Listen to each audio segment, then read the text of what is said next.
কি বলছে, কয় আমি নাকি পালিয়ে গেছি। আমি কিন্তু কিছুই বলি নাই, কিছুই করি নাই। আমাকে দেয়, আমি উস্কানি দেই। আসলে তাহির হুজুর উস্কানি দেয় না। দৌড় দেন কেন? পুলিশ দেখে দৌড় দেন, পিটিয়ে লম্বা করা দরকার। শয়তানগুলো সুন্নির নাম নিয়েছে। সুন্নি কিসের সুন্নি? ওরা আহলে সুন্নাত না, ওরা আহলে বেদাত। বাংলাদেশটাকে বেদাত দিয়ে ভরে ফেলার জন্য এই চক্রটা কাজ করছিল।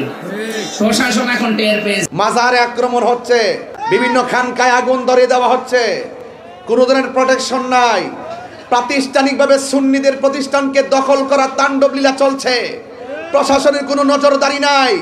শুধুমাত্র তাই নয়, আবার আমাদের মসজিদের ইমামগুলোকে ঘটিয়ে সেখানে দখলদারিত্ব চলছে। কোনো ধরনের প্রোটেকশন নাই।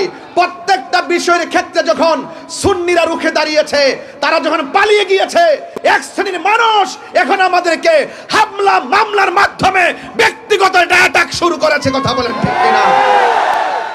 আজকে সারাদিন আমাদের চট্টগ্রামের আপামর সুন্নি জনতা যেইভাবে মাঠে প্রতিবাদ করেছেন, আমার অন্তরস্থল থেকে, হৃদয়ের গভীর থেকে আমি অনেক শ্রদ্ধা জানাই, অনেক ভালোবাসা জানাই।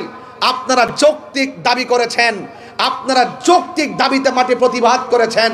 কারণ এই দেশটা কাহারো কাছে লিজ দেওয়া হয় নাই, এই দেশটা সবার। কথা বলেন ঠিক কিনা বলেন?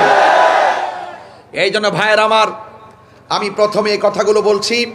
ইনশাল্লাহ আমার উপরে মামলা হয়েছে, হয়তোবা আমার জেল হবে। আহলে সুন্নাত ওয়াল জামাতের সবাই যদি ঐক্যবদ্ধ থাকেন, আর আমি যদি টোটালি খোলা আকাশের নিচে যদি ওই অপশক্তি আমাকে ফাঁসিতেও ঝোলায়, এর বিনিময়ে যদি সুন্নি জামাত ঐক্যবদ্ধ হয়ে ওই অপশক্তিকে রুখে দিতে পারে, আমি মরে গিয়েও শান্তি পাবো। কি বলছে, কয় আমি নাকি পালিয়ে গেছি। আমাকে আমার ডান দিক দিয়ে পুলিশ প্রশাসন ব্যারিকেড দিছে, বাম দিক দিয়ে ব্যারিকেড দিছে। সবাই আসছে আমাকে এখানে হয়তো নিতে আসছে, ধরতে আসছে, গ্রেফতার যাই করতে আসছে। এখন পরের দিন আমার চট্টগ্রাম মাহফিল, আমি কি সারা রাত সেখানে পড়ে থাকতে পারবো? তো আমি আমার বিকল্প রাস্তায় চন্দনাশ আসছি। মারহাবা জোরে গণ্য করে।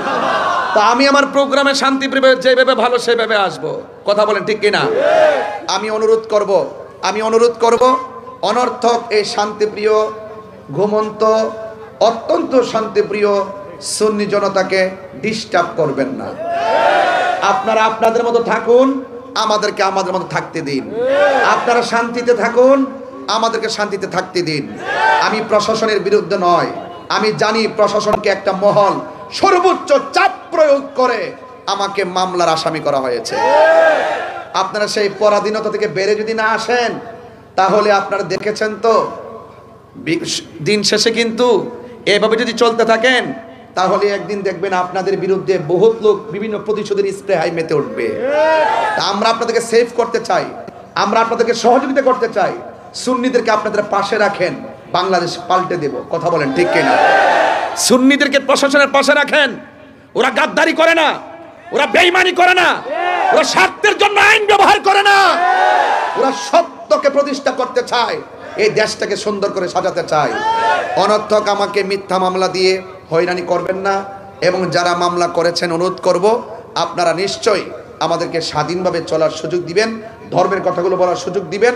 অনর্থক কাহারও পাল্লাই পরে আপনারা সুন্নিদের বিরুদ্ধে স্টেপ নেবেন না, এর ফল ভালো হবে না।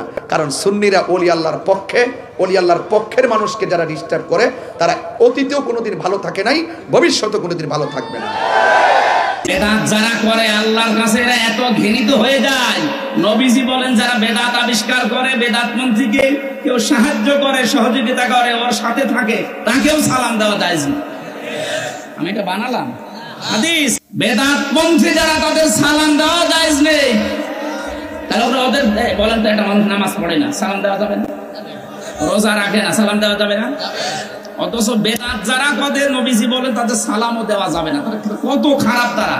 কারণ ইসলাম ধ্বংস করার জন্য সবচাইতে বেশি দায়ী তারা। ইসলাম ধ্বংস করার জন্য রাম বাম গুলো তো জালেমরা উপরে কাজ করছিল, আর সবচাইতে সূক্ষ্ম ভাবে কাজ করেছে এই বেদাতপন্থী যারা। তারা নামটা নিয়েছে কিরকম দেখেছেন? আহলে সুন্নাত ওয়াল জামাত। পুরা ভণ্ড। আল্লাহর পাশাপাশি অন্য কাউকে জিকির করে। আরে এই জিকির করলে তো শাস্তি কয়টা হবে? ডবল। ইদাফ লাহুল আযাব। আল্লাহ বলেন ডবল শাস্তি দেব। সুতরাং ওর সাথে মিলিয়ে যেন আর কোনোদিন কেউ জিকির করবেন না। জিকির শুধুমাত্র কার? কোন কেল্লা, কোন ফাতে, কোন ন্যাংটা বাবার জিকির আর হবে না।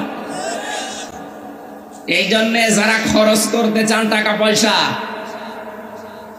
ওই মানুষগুলো যেন অন্তত খরচ করে সর্বপ্রথম আল্লাহর দেওয়া যে সিরিয়াল আছে, আল্লাহ নিজে বানিয়েছেন সিরিয়ালটা তার আপন মায়ের নামে।